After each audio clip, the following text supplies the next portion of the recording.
गुलाम था। उसकी मजबूरी का फायदा उठा करके उसको गुलामों के बाजार लगते थे, मेले लगते थे पुराने समय में यूनान में। और गुलामों की प्रथा होती थी, जब शादी होती थी लड़की की राजाओं के घर में तो उनके साथ भेजे जाते थे इस तरह के सेवादार गुलाम, आदमी भी और लड़कियां। एक दहेज के तौर पर लगा लो, एक सेवादार के तौर पर भेजे जाते थे। तो जो यूनान में सबसे ज्यादा गुलाम रखता था उसकी सबसे ज्यादा इज्जत होती है। तो उसके मुंह में जबान नहीं थी, और जो कमजोर होता है, जिसके मुंह में आवाज नहीं होती, जो बोल नहीं सकता, उसकी मजबूरी का फायदा कोई भी उठा लेता है, उसको दबाने की कोशिश हो जाती है। कोई गरीब हो या बोल नहीं सकता हो, उसकी मजबूरी की फायदा उठाया जाता है। वो गुलाम था लेकिन सीधी नीयत का था बेचारा, और सेवा करता था जहां भी काम मिलता था उसको। तो एक बार क्या हुआ कि एक देवी की पूजा की जाती थी, इरिस नाम था उसका देवी का। उसकी कोई पुजारिन आ जाती है वहां। वो पुजारिन जंगल का रास्ता भटक गई थी, वो भटकती भटकती वहां आ जाती है, और भूखी प्यासी इधर उधर घूम रही थी, तो उसको वो लड़का इसप मिल जाता है। वो इसप उसकी सेवा करता है और उसके आराम का साधन करता है, रोटी पानी का साधन करता है, और उसको रास्ता बता देता है। वो जबान न होने का मेरा मतलब ये है कि उसको कोई ज्ञान नहीं था, बेचारे को बोल नहीं सकता था, कोई समझा नहीं सकता था अपनी बात, सुन सकता था, उसमें कोई समस्या नहीं। तो उस पुजारी ने को उस पर दया आ गई।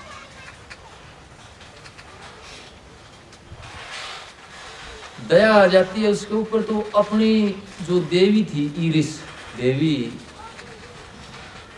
उसको अपने साथ लेकर के वो उससे उस भक्ति में लगा देती है, और प्रार्थना करती है देवी से कि माँ, ये बड़ा ऐसा आए है, बेचारा सीधे दिल का आदमी है, और सबकी मदद करने की कोशिश करता है जैसे मेरी मदद इसने की।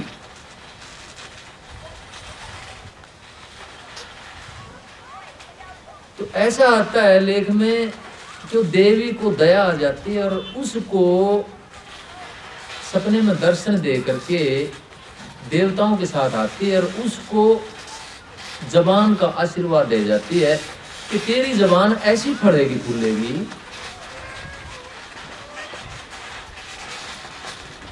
कि सारा संसार तेरी कहानियों को पढ़ेगा और तेरी कहानियां अमर हो जाएंगी। तो जब किसी भगत को जो भक्ति करता है और अंतर में अपने इष्ट के दर्शन हो जाते हैं, तो उसका हौसला बढ़ जाता है, उसका हौसला आसमान में चला जाता है, और वो एक विश्वास में आने लगता है आदमी। और कोई साधन नहीं है ऐसा जो आपको इतना विश्वास दे सके। विश्वास अगर आप अपनी आत्मा में जब आने लग जाते हैं, अपनी मन की गहराई में जाने लग जाते हैं, तो कुदरती वहां से ज्ञान फूट जाता है और आप विश्वास के धनी हो जाते हैं। क्योंकि वहां से एक ऐसी धारा में शामिल हो जाते हैं जहां से सारी सृष्टि की धार फूटती है। सारे ज्ञान विज्ञान, सारे भंडारे, सारी दौलत उसी स्रोत से निकल करके आती है। वो परम सुख का भंडार होता है। एक भाई ने मेरे से प्रश्न किया कि एक बात का जवाब दो कि मन सुख की तरफ क्यों भागता है।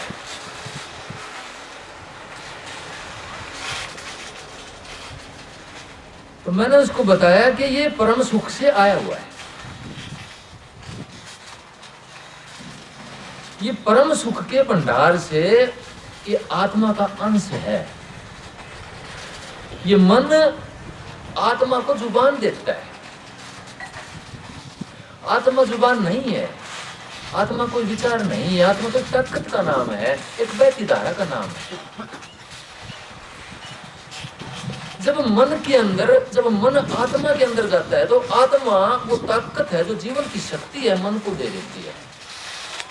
वहां से ये ताकत लेकर के लौटता है। और जब ये ताकत लेकर के लौटता है तो इसमें ज्ञान आ जाता है, और जब ज्ञान आ जाता है तो जुबान आ जाती है आदमी को। ज्ञान आते ही आदमी ज्यादा बोलने लग जाता है, उसे घमंड में आकर के उल्टा सीधा बोलने लग जाता है।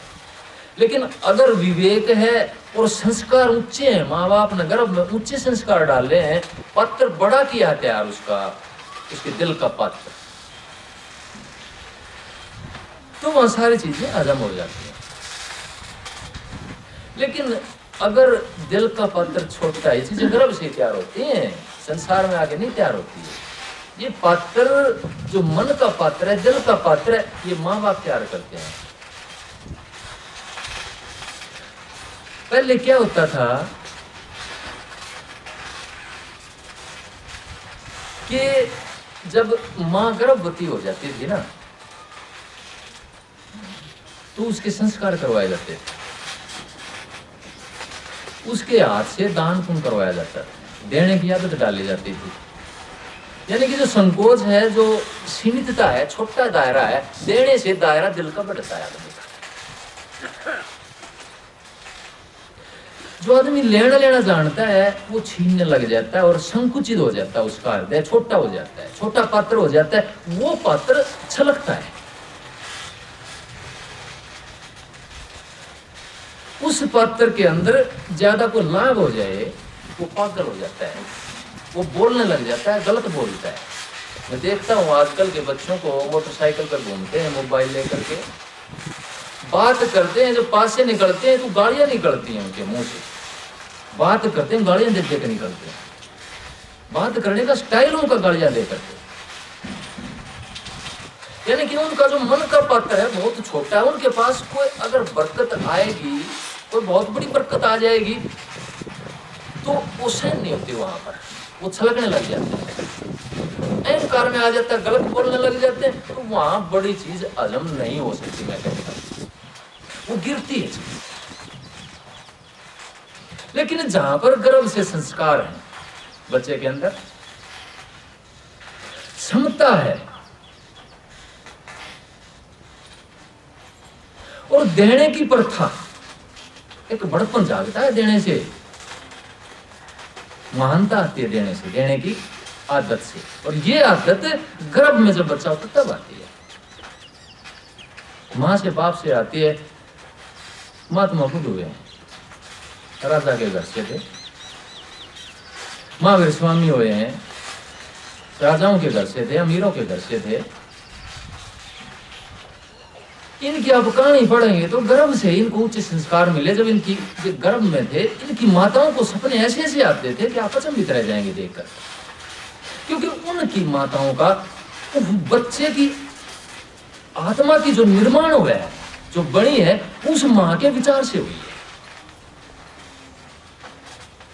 मैं कहता हूं मां का विचार एक बहुत बड़ी बात होती है। जैसा विचार होता है, जैसा संस्कार होता है, वो विचार शरीर धारण करता है गर्भ में जाकर के। विचार ही शरीर लेता है। मैं कहता हूं विचार ही बाहर आके व्यापार बनता है, विचार ही बाहर आकर के कर्म बनता है।